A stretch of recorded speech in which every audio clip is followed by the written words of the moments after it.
لن ترانی جو ہے یہ ترانی ایک ورب ورڈ ہے. Volgens de Arabische grammatica ترانی wordt aangenomen als een werkwoord. En is werkwoord kender is a verb. And within this verb is a personal pronoun. And the personal pronoun is anta. اس فعل کے اندر ایک ضمیر ہے اور وہ ضمیر ہے انتا. یعنی آپ اے موسیٰ علیہ السلام، یعنی جب حضرت موسیٰ علیہ السلام نے اللہ تعالیٰ سے درخواست کیا کہ اے رب ذوالجلال دیتے چلے جا رہے ہو، گفتگو کرتے ہو صبح و شام، ہر خواہش پورا کرتے ہو، لیکن میں تو آپ کو دیکھنا چاہتا ہوں. اللہ تعالیٰ فرماتے ہیں اے موسیٰ اے کلیم اللہ محبت اور، لیکن آپ مجھے نہیں دیکھ سکتے. اے وہابیوں، اے مرزائیوں، اے باطل عقیدہ کے فرقوں، سن لو، خدا نے فرمایا اے موسیٰ آپ مجھے نہیں دیکھ سکتے. اللہ نے یہ نہیں فرمایا کہ کوئی مجھے نہیں دیکھ سکتا.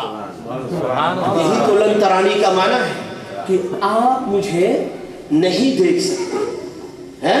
تا انتا کا معنی اس میں انتا ایک ضمیر ہے، پرسونل کے فرویس کرتا انتا حضرت موسیٰ علیہ السلام کی طرف. معزز سامعین اکرام، تو دیکھیے اللہ اکبر، اللہ تعالیٰ نے حضرت موسیٰ علیہ السلام کو ارشاد فرمایا اگر دیکھنا ہی ہے تو میرے انوار و تجلیات کو دیکھ لو، لیکن اس سے پہلے 40 دن تک تمہیں اپنے آپ کو تیار کرنا پڑے گا. وَإِذْ وَعَدْنَا مُوسَىٰ 40 لَيْلَةً، کتنے دن تیار کرنا پڑے گا؟ 40 دن تک. اللہ اکبر. اور 40 دن کے بعد جب اللہ تعالیٰ نے اپنے انوار و تجلیات کو حضرت موسیٰ علیہ السلام جو طور سینا پر موجود تھے، اللہ اکبر، وہاں انتظار پہ تھے، جب اللہ تعالیٰ کی انوار و تجلیات برسے کوہ طور پر، تو موسیٰ علیہ السلام بوا وہ طور جو ہے وہ ریزہ ریزہ ہو کر موسیٰ علیہ السلام زمین پر بے ہوش گرے. معزز سامعین اکرام، تو جو سماعت فرمائے، وہ نبی کی اور مقام ہے کہ ٹھنڈی نیند چادر تلے جو ہے امّ ہانی کی گھر آرام کر رہے، ادھر خدا تعالی جو ہے وہ پروگرام بنا رہے ہیں اپنے محبوب سے ملنے کے. اس میں نہ 40 دن کی تیاری ہے، نہ مانگنے کی کوئی بات ہے، نہ خواہش ظاہر کرنے کی کوئی بات ہے. عبادت گزارنے کے بعد آپ سو رہے ہیں، آرام کر رہے ہیں، نورانی چادر تانے ہوئے ہیں اپنے بدن پر. ادھر خدا کی طرف سے حکم ہوتا ہے اے جبریل امین، ہاں رب جلیل حکم فرمائیے، اپنی تمام خدمات کو چھوڑ دو، ہر چیز کو چھوڑ دو، ہر ذمہ داری کو چھوڑ دو، اس پر اپنا پوز بٹن دبا دیجئے، کیونکہ آج کی رات میں محب ہو کر اپنے محبوب سے ملاقات کرنے کی رات اور تیاری کر رہا ہوں، اور میں چاہتا ہوں کہ اس تیاری میں آپ لگ جائیں. حضرت جبریل امین علیہ السلام کو حکم ہوتے ہیں اے جبریل امین، آپ میکائیل کو حکم دے کہ وہ کچھ دیر تک رزق کو تول مٹول بانٹنا بند کر دے، رزق کی پیمانوں کو ایک طرف رکھ دے. پھر حضرت جبریل امین حکم دیتے ہیں حضرت عزرائیل کو، اے حضرت عزرائیل تم انسانوں کی روح کو قبض کرنا چھوڑ دو، موت کو قبض کرنا چھوڑ دو، روح کو قبض کرنا چھوڑ دو کچھ دیر تک. اور پھر اسرافیل کو حکم ہوتا ہے کہ سور کو زبان سے نکال کر ذرا زمین پر رکھ دو، اور سب تم تیاری میں لگ جاؤ، کیونکہ آج میں اپنے محبوب کو وہ مقام دینے والا ہوں نہ کسی نبی کو ملا، نہ کسی انسان کو ملے، اور نہ کسی فرشتوں کو کبھی ملا ہے. سب تیاری میں لگ گئے. اللہ اکبر. معزز سامعین اکرام، اور پھر حکم ہوتا ہے اے جبریل امین، مشرق سے لے کر مغرب تک، اوسط اور ویسٹ، مشرق سے لے کر مغرب تک جتنے قبرستانوں کے اندر ہے، اگر کسی مردے پر عذاب بھی کو بھی ٹال دینا۔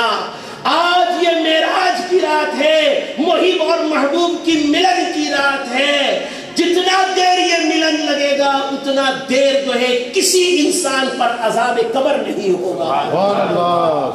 اور یاد رہے، ہوا کو حکم دو کہ اپنی طوفان کو روک دے، کوئی ہوا طوفان نہ مچائے۔ جب میرا نبی جو ہے وہ اپنا سیر شروع کرے تو نبی کو ذرا سی ہوا نہ لگے، بلکہ ٹھنڈی ٹھنڈی آئیں بھرتے ہوئے وہ مسجد حرم سے لے کر مسجد اقصی تک آئے گا۔ ہوا کو کہے کہ طوفان کو روک دے، اور سمندر کو حکم دے کہ سمندر لہریں مارنا چھوڑ دے۔ اللہ اکبر، تحریے ہو رہے ہیں۔ اور پھر اللہ اکبر، فرشتوں کو حکم ہوتا ہے، اے فرشتوں،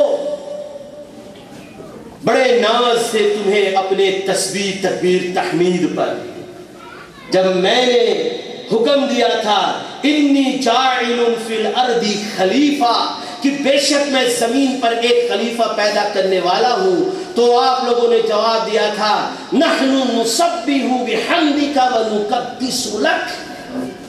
ٹھیک ہے، لیکن آج میرا حکم ہے کہ تم اپنی تسبیح کو بند کر دو، اپنی تکبیر کو بند کر دو، میری ثناخوانی کو روک دو، اور میرا رضا یہی ہے کہ میرے محبوب کی آنے کی تیاری میں تیاریاں کرنا شروع کر دو۔ اس سے کیا ثابت ہوا؟ اہل سنت والجماعت حنفی جو ہے وہ اس سے ایک بات ثابت کرتا ہے کہ اصل عبادت وہی عبادت ہوتا ہے جس کے اندر عظمت مصطفیٰ پائی جائے۔ اصل عبادت وہی عبادت ہوتی ہے جس کے اندر عظمت مصطفیٰ پائی جائے، اور جس عبادت کے اندر عظمت مصطفیٰ موجود نہ ہو وہ عبادت ریاکاری میں شامل ہوتے ہیں، اور قیامت کے دن منہ پر مارا جائے گا۔ اس کی وجہ کیا ہے معزز سامعین کرام؟ Let me be a bit relaxed، تھوڑا ریلیکس ہو کر میں بات کروں۔ وہ یہ ہے کہ دیکھو، جب ہم مصلی پہ کھڑے ہوتے ہیں اور نماز پڑھنے کا ارادہ کرتے ہیں تو بھئی وضو کرنے کے بعد جب ہم مصلی پر کھڑے ہوتے ہیں تو ہم سب سے پہلا کام کیا کرتے ہیں؟ بتاؤ، what do we do the first thing؟ علی صاحب ویری گڈ، نیت۔ جو نہیں بولا ڈونٹ ورری، میں یہ نہیں کہتا ہوں کہ آپ کو نہیں آتا یہ سوال کا جواب، ایسی کوئی بات نہیں ہے۔ حاجی صاحب نے کہہ دیا نیت، ہم نیت کرتے ہیں، اور نیت میں کیا کہتے ہیں؟ الہی یہ عبادت جو میں کرنے لگا ہوں خالص تیرے ہی لیے ہے، عبادت تیرے لیے، تکبیر تحریمہ تیرے لیے، ہمارا قرات پڑھنا تیرے لیے الہی، ہمارا رکوع سجود تیرے لیے، ہمارا اٹھنا بیٹھنا تیرے لیے۔ لیکن یاد رہے، آخر کار تشہد جو قادہ اخیرہ ہوتا ہے، اینڈ پر اگر کوئی التحیات کو چھوڑ دے تو ان کا رکوع سجود تحریمہ تکبیر تسبیح سب کے سب ضائع ہو جاتا ہے۔ بات صحیح ہے یا نہیں بتائیے؟ التحیات للہ والصلوات والطیبات، السلام علیک ایھا النبی۔ ارے نبی پاک علیہ السلام کی بارگاہ میں تعظیمات کلمات کو پیش نہیں کرو گے تو پورا نماز ضائع ہو جائے گا۔ تو اس سے پتا چلا کہ جو فرشتے جو ہے میکائیل، اسرافیل، جبریل امین، یہ جو اپنی تسبیحات کو چھوڑ کر نبی کی آنے کی تیاری میں لگے ہیں، کہتے آجا آجا محمد آجا، غیب سے آواز آتے ہیں، پورے آسمانوں میں گونجتے ہوتے ہیں، اللہ اکبر، آجا آجا محمد آجا۔ اے محبوب الہی، آسمانوں کو سجا دیجئے، جنتوں کو سجا دیجئے، فرشتے جو ہے آپ کی آنے کی تیاریاں کر رہے ہیں، جبریل امین تمام فرشتوں کو حکم دے کر تیاریاں کر لیے ہیں، اب تو آجا آجا۔